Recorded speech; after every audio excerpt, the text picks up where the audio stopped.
The Dogman spoke to us at length. Dear Scary Stories NYC. When I was a teenager, I went on a retreat with a group of people who at the time I thought were a religious group, but I've since learned that they were technically a cult. I mean, they were pretty benign for a cult. They never made us drink the Kool-Aid or anything like that. In fact, they fell apart and reformed into a few different groups after the night when the Dogman showed up in our camp and spoke to us at length. A number of people I've told about this inform me that I must have been talking with a werewolf, or else a shaman, or a shapeshifter, who took a form like a werewolf. He did speak in a way that was similar to a Native American man that I knew at the time, but that man lived in my town, not out in the woods. He also wasn't covered in fur, and he didn't have tall, pointed dog ears on top of his head either. This character did. I don't think it was anyone I knew in disguise. Maybe it was someone with a similar accent or way of talking to my native friend. Maybe it really was a medicine man or shaman of some sort. But why did he choose to appear to us in such a strange and terrifying form? I mean, we didn't stay to listen to him because we wanted to. We stayed and listened because we were horrified by his presence, and we were literally too scared to run. At least sitting there around the campfire, we'd be able to see him if he made any moves to hurt anyone. Also, there were 5 of us and only 1 of him, so if we held together by the fire, we'd have a better chance if a conflict arose than if we split up and ran through the woods. Now, before the thing or man or spirit or whatever it was arrived, we were gathered around the campfire, and we were at the point in the night when we were telling scary stories to each other. This was not the entire group. It was one of the elders and 4 of us newbies. She had been teaching us basics of their philosophy, and now we were relaxing with toasted marshmallows and ghostly tales. We were feeling friendly and enjoying each other's company. And then suddenly, the person next to me gasped, and I looked up to see a man in a furry costume approaching us. At least that's what it looked like to me at first. This was the early 1990s, and I had not heard of furries or cosplay yet. So I'm sort of using modern words to describe what happened that night. To be as clear as possible, I thought it was a costume, but I don't mean to say I thought it was a member of this or that community. I thought it was a lone nut dressing that way to scare us. I stood up in alarm and confusion, unsure if I wanted to run or confront this weirdo coming over out of the blue in the dark. The guy held his hands up in front of himself as if to urge me to calm down. It also seemed to be to signal that he carried no weapon and meant no harm. For some reason it didn't make the hair on my arms go down though. Maybe it was the extreme length and weird pointiness of his fingers. Or it might have been the way his face jutted out into a long snout, like the face of a wolf or coyote or something. It could also have been his tall dog-like ears up on top of his head, which seemed to twitch and move on their own. This cosplay costume was certainly a sophisticated one. By that point, everyone was standing up and backing away a bit from the fire and the creature. While we had been seated around the flames, we were all on one side now, with him on the other. I had no idea what was going to happen next, but I did not expect it to be anything good. The guy sort of kneeled in this way on one knee, and he began to tell us about how he was picking up our teaching where it had been left off. He called our teacher by name, as though she knew about the fact that he was going to be arriving. She looked back at all of us in confusion, making it clear that she didn't know any more about what was going on than we did. So my mind next went to the theory that this was a psychotic, costumed person who had been stalking us, or at least our teacher, for quite a period of time before that night. My blood ran cold at the implications of that part of it. Whatever this guy was planning to do, it seemed he had been planning it for some time. The weird thing about the way he spoke was that his dog lips seemed to be pronouncing the words. They were far more flexible than a dog's mouth's lips should be, and also more flexible than a mask would have been. It was as if I were looking at a dog's mouth adapted to speaking human language. And as I stated earlier, pronouncing each word in an accent similar to that of my Native American acquaintance from my youth. I wish I knew what people's accent I'm referring to, but I grew up in Wisconsin, so I think that would narrow it down somewhat. Let's say he spoke in a Midwestern native accent. His teeth were not the long fangs you describe in a lot of the episodes on your channel. This guy's bridge work looked very human, just extended into a long snout. Most of the teeth were fairly short and blunted, like ours, with only a few that ended in sharp points. If this was a real animal, it was most likely an omnivore, like a human being. It didn't seem as though it could have been a costume, so it was either a real creature, or a shape-shifting medicine man, or some kind of holographic projection or a shared hallucination or something like that. I mean, I guess I would have to vote for number 1 or number 2. I think it was a real something. I just don't know exactly what I mean by that. I mean, it took up space and it was alive and it breathed air, in my opinion. I can't prove that, though. If it was an illusion, it was a masterful one. This individual referred to himself as Dogman, and spoke to us each in turn, following no order that was apparent to me. I remember he called me by name, and he told me a story from my childhood, about 10 years prior to that night. He told me about something I had nearly forgotten myself, about a bully who beat me up in front of my own father.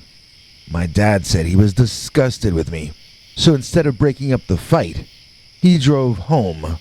As a result, I got beat up worse. Then, I got laughed at by a bunch of kids and one teacher as I trudged home, where my father once again communicated his disappointment in me. You can sort of understand why I would block something like this out. As the Dogman told that story, the kids around me at the fire kinda snickered at me. But then that Dogman told me that he had been there on that day, and he had seen the entire thing. And so, he decided to heal the bully on my behalf. He sat there looking at me as though expecting a reaction. I didn't know what his words even meant. Healing the bully on my behalf. And so I didn't know how I should react. Thinking back on it, I had expected that kid to bully me more and more, after he basically got encouraged to by my father. Instead, I hardly remember running into him at all after that. He didn't get into any trouble for what he'd done, and yet he didn't seem to bother me any more after it. He wasn't nice to me either, we just avoided each other. I hadn't thought too much about that, until the Dogman said he'd healed my bully. This, I have to say, put me in a weird mood, and I joked that he should have healed my dad instead. The Dogman responded by asking me what my father did after that day. I thought about it, and what he did was he had one of his army buddies come over to our place on Saturdays, and then the two of them basically pushed me around a lot. This was their way of teaching me how to fight back. In the beginning, it was solely pushing me around, though. It took a long time before I started learning anything, but the Dogman was right. My father was no longer abandoning me in disgust. Now he was forcing me to get tougher, whether I liked it or not. Of course, I hated it, but in retrospect, what he did made my adult life a little bit less horrible. I never got as tough as him and his buddy, but I didn't get pushed around at school anymore. I'm a suspicious type of person, and so I sat there, trying to figure out how the Dogman really found out all that stuff about my childhood and my father, and so forth. I also wondered if this was actually part of the training of this group, or cult, to pretend to have a mystical spirit of the woods invade camp and tell stories that he should not be able to know. The thing is, this all could have been the result of spying into the family history of each of us new recruits. It seemed to me that it could be some kind of carnival trickery designed to dazzle and amaze us into becoming lifetime members of whatever it was they wanted us to join. Instead, though, the more I saw my fellows become amazed, the more suspicious I got. Yet no matter how much I wanted to think that this was some kind of scam, I couldn't figure out certain parts of it, like how the man had a dog head, or how that dog head was able to speak so clearly in English, and even with that specific accent. The fingers almost remind me now of the Grinch live-action movie that came out long after this event, with their length and furry nature. It looked like some kind of a fictional creature, but I was watching it move and breathe and listening to it speak. After bamboozling us with what were either genuine stories of how he had known each of us for a long time and had mitigated problems in our lives from afar, or else evidence of all of us being spied on, the Dogman moved to the miracles in front of our eyes portion of the show. He asked if he could have a marshmallow to put on the end of a long twig that he had picked up off the forest floor. Someone gave him one, and he poked the end of the stick through it. Just before putting the marshmallow into the fire to toast it, however, he pulled it back and reconsidered. "I don't think I want to toast a marshmallow," he said to nobody in particular. "I want to toast a nice big piece of salmon." Then he thrust the stick into the fire, and it sizzled and sparked so that I had to hold my hand in front of my face. The flame got too hot and too big, but only for a short moment. Then it died back down to normal, but we were all wiping soot off of ourselves and allowing our eyes to readjust to the darkness after having briefly been blinded. When I could see clearly again, I noticed that the werewolf wolfman thing was eating what sure looked like salmon off the end of his stick. I then noticed the smell of cooked salmon as well. Could that have been psychosomatic, or the result of suggestion? I didn't notice the smell until I saw the creature man eating what looked like a hunk of salmon. While eating, he casually informed us that any of these things he had done, both the things he described and the things he demonstrated before our eyes, were things that we could do as well. In fact, he leaned in over the fire to tell us that we were all going to have chances in our lives to do far greater things than he had ever or would ever get to do. Any ability or power he possessed was also possessed in equal or greater amounts by each of us. Then he belched. And some of us laughed. I was too freaked out to even realize that the belch was funny, I don't think. In retrospect, he must have been trying to lighten the mood. But on that night, I was being schooled by a hairy dogman, and I was not feeling very relaxed. Sometimes when I tell people about all of this, they react in awe, saying they wish they had super dogman powers or whatever. My personal reaction was not a positive one. I was feeling as though powers were being thrust upon me that would be accompanied by great responsibilities that I had never actually signed up for. I was a teenage guy. I wanted to get some spiritual guidance because I lacked that at home. And then, I just wanted a career and a wife. I didn't want to be Spider-Man. I didn't want to have the power to alter people's life paths and so on, as this guy was suggesting. It was sensory overload, and it was mental overload. Too much to think about for me. It kind of still is. Even though I've told this story a million times, I can't tell you of one single day that I worked to hone any supposed powers. I'm too scared of the whole thing. If I have truly been given chances to do greater things than that dogman could do, I have not noticed when those chances came up. Maybe they'll happen tomorrow, I can't tell you. So then this weird magic show happened, where the dogman did one thing after another that made no sense at all. I don't know how he did them, but maybe a professional stage magician could have deciphered it. Like one time the dogman was talking to us from the other side of the campfire, and then someone screamed loudly behind us.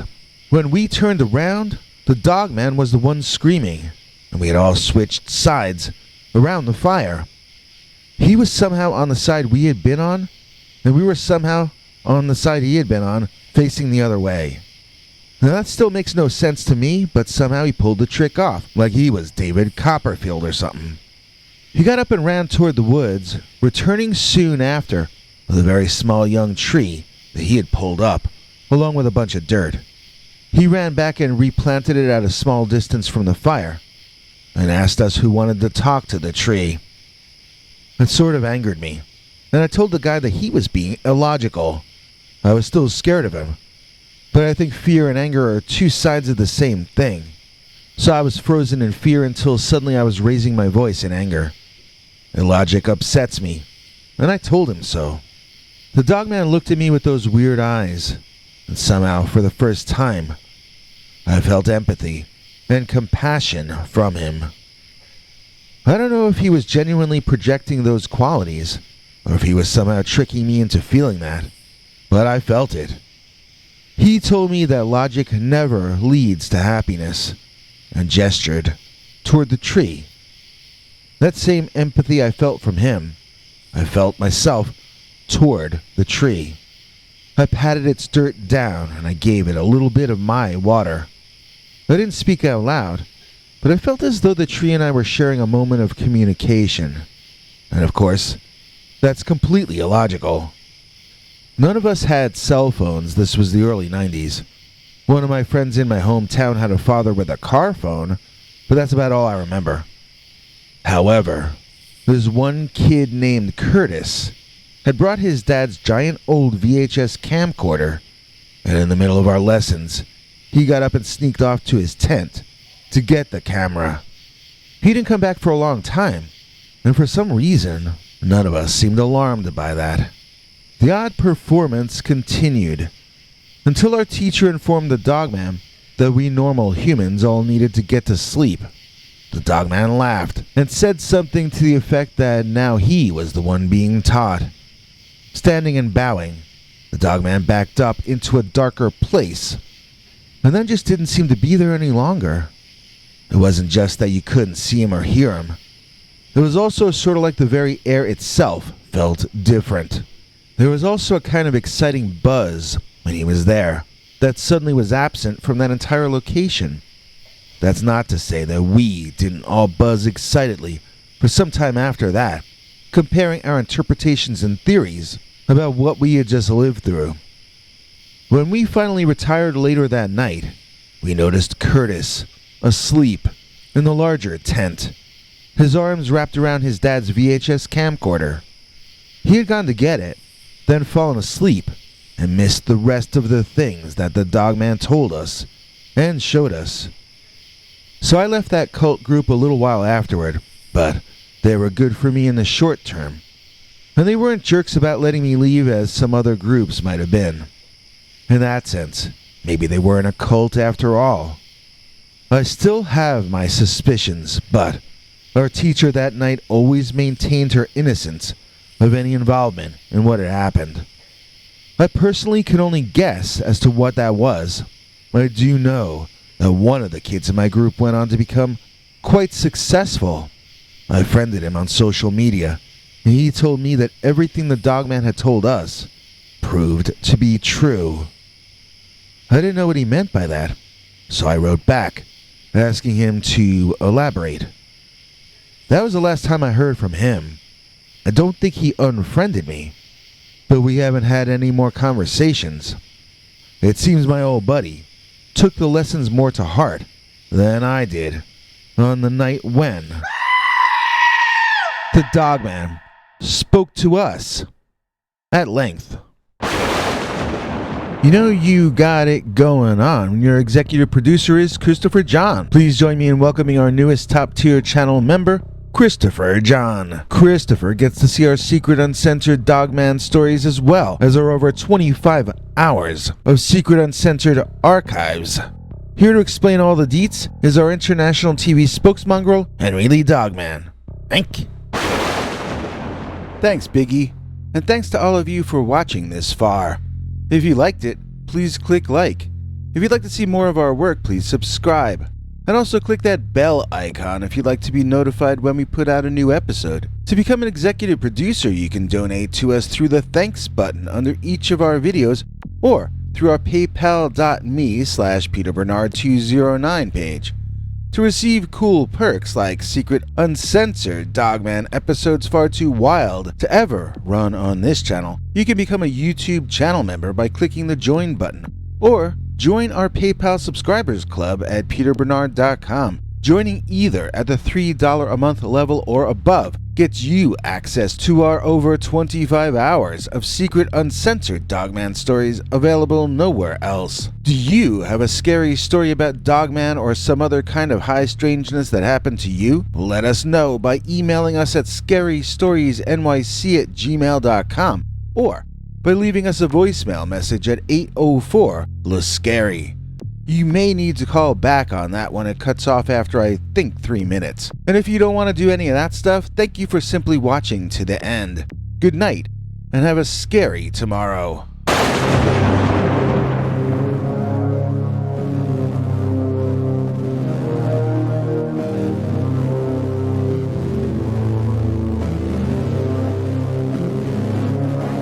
Come back for more scary stories.